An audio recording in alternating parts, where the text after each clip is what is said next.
हम हिंदू हैं।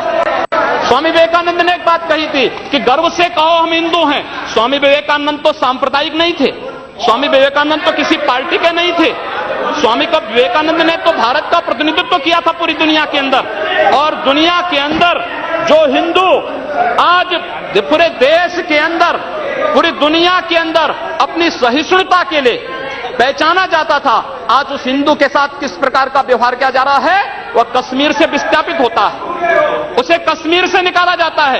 एक भी बार इस सदन में चर्चा नहीं होती है, इन लोगों का मुंह नहीं खुलता जब कश्मीर से 3.5 लाख की संख्या में कश्मीरी पंडित निकाले जाते हैं, तब ये लोग नहीं बोलते। पिछले 2012 में असम के अंदर 3 महीनों तक बोडो जनजाति के लोगों को मारा जाता रहा, कोई नहीं बोला। महोदय, कोई नहीं बोला। जम्मू कश्मीर के बाद जम्मू कश्मीर के हिंदुओं के मारने पर कश्मीरी पंडितों को उनके घरों से बेदखल कर दिया गया, एक भी बार ये लोग बोले नहीं, इनको पीड़ा नहीं हुई। दुनिया के अंदर ये अपने आप में बिरला उदाहरण था जहां पर अपने ही देश में अपने ही जानने वाले लोग विस्थापित होकर के खाना बदोश की जिंदगी जी रहे हैं। उस शर्मनाक घटना की निंदा एक भी बार इन लोगों ने नहीं की।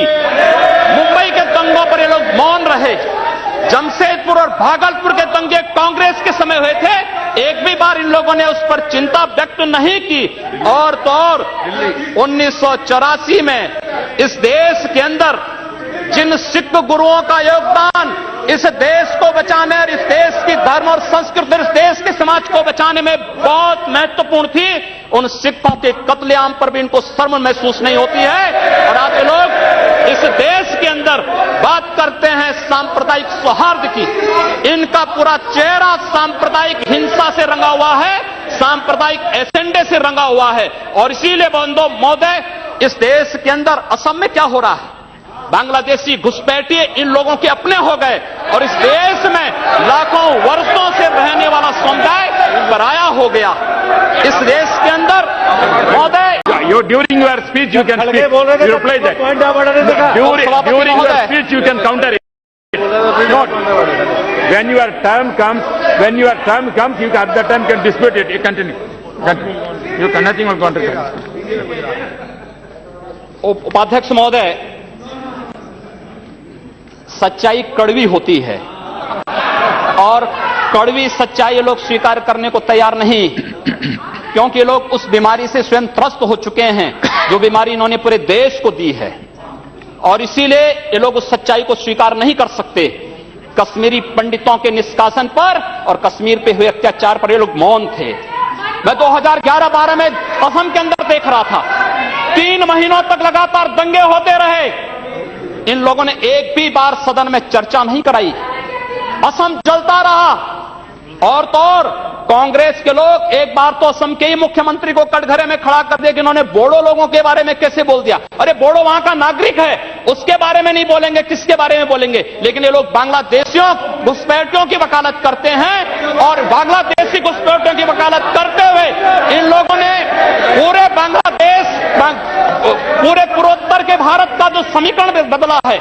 महोदय, असम के अंदर आज कोकराझार, धुबरी, चिरांग और बरबेटा जिले जो हिंसा की सर्वाधिक चपेट में हैं, वे सर्वाधिक चपेट में जो जिले हैं वे इसलिए हैं क्योंकि बांग्लादेशी घुसपैठी वहां पर आकर के जमीनों पर कब्जा किए हैं। इन लोगों ने वर्क परमिट के साथ साथ उनके राशन कार्ड बनाए हैं, और बेश्रमी के साथ, देश के साथ खिलवाड़ इन्होंने वहां पर उनके माध्यम से करवाया है। महोदय, और तो और हम किसी और बात में नहीं जाना चाहते हैं, मैं पूछना चाहता हूं कांग्रेस से और कम्युनिस्टों से भी, कोयंबटूर और बेंगलुरु धमाकों का जो अभियुक्त है, उस दुर्दांत आतंकवादी के लिए विधानसभा का सत्र, स्पेशल सत्र बुलाया जाता है। दोनों दल एक साथ मिलकर के अपील करते हैं कि उसको छुड़वाओ। ये क्या सेकुलर, क्या यही सेकुलर है?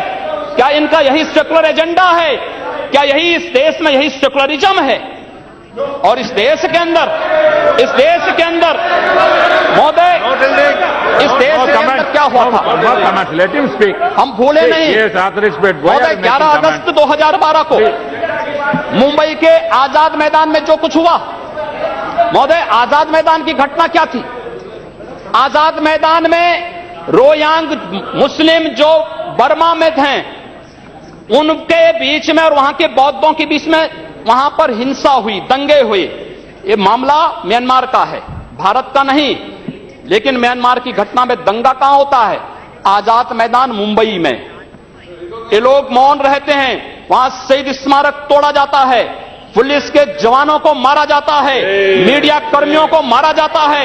उनके साथ साथ पुणे में दंगे हुए, उनके साथ उत्तर प्रदेश के अंदर बरेली में, लखनऊ में, कानपुर में, इलाहाबाद में दंगे हुए। ये लोग मौन रहे, इन लोगों ने कभी उस पर आवाज नहीं लगाई। ये लोग मौन रहे उस घटना पर। ये वही लोग हैं जो आजाद मैदान की घटना पर मौन थे और बाबा रामदेव पे, उन सत्याग्रहियों पर ये लोग रामला मैदान पे लाठी चार्ज करके बेशर्मी के साथ वंदे मातरम का गान करने वाले लोग, करने वाले देशभक्तों पर लाठी चार्ज करते हैं। ये लोग देश के अंदर सांप्रदायिक हिंसा की बात करते हैं। सांप्रदायिक हिंसा किसने फैलाई है? कौन फैला रहा है इस देश के अंदर? कौन इस देश के अंदर सच्चर कमेटी के नाम पर समाज को बांटने का कार्य कर रहा है?